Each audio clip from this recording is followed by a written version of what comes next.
Сәлем, бүгін біз өте маңызды тақырыпты талқылаймыз, ол кибербақылау және еркіндік. Қазіргі таңда телефоннан бастап камерада дейін барлығы бізді аңдай алады, бақылай алады. Енді сұрақ, бұл біздің еркіндігімізді шектейді ме, әлде қауіпсіздігімізді арттырады ма? Менің ойымша, қазіргі қоғамда кибербақылаусыз болмайды. Себебі қазірдің өзінде қылмыскерлер кибер технологияларды қолданады.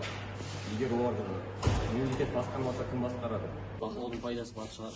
Тым көп бақылау адамның шекарасын бұзады.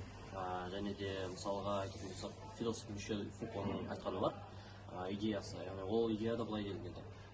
Адам егер өзінің бақылап тұрғанын білетін болса, ол еркін әрекет етуді қояды. Мысалға айтатын болсақ, біздің телефонымызда тарихымыз, геолокацияларымыз және басқа да мәліметтеріміз ертең өзімізге қарсы шықпайтынын кім кепіл. Мысалға еркіндік жоғалса, қауіпсіздіктің не пайдасы бар? Менің ойымша айтылып отырған екі ой да дұрыс.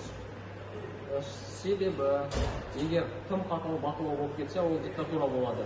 Ал егер де бақылау жоқ болса, хаос болып кетеді. Сендер өздерің ойланып көрдіңдер ме? Қазіргі таңда біз өзіміз өз еркімізбен келісіп қоямыз. Мысалы, Wi-Fi-ға қосылып немесе локациямызды әрбір приложенияға өзімізге рұқсат береміз, доступ береміз, және де интернетте, Instagram сияқты желілерге өзіміздің өмірімізді сала береміз. Енді бұл затта мемлекет қана емес, өзіміздің де кінәміз бар деп ойлаймын. Бірақ бұл заман талабы, технологияларсыз, гаджеттарсыз өмір қиынға түседі. Өмір бар, тек бізге ыңғайлы болсын деп, қауіпсіздікті алып тастау қажет емес. Біздің өміріміздің барлығы алгоритмдер санауға болады. Қазіргі заманда біздің не көріп, қандай жарнама шығатынын да алгоритмдер бақылап отырады. Сондықтан Еркіндік әрдайым ретсіздік емес. Философия бізге бір нәрсені үйретеді. Еркіндік пен бақылау қарама-қайшы, бірақ ол бірін-бірін толықтыратын зат.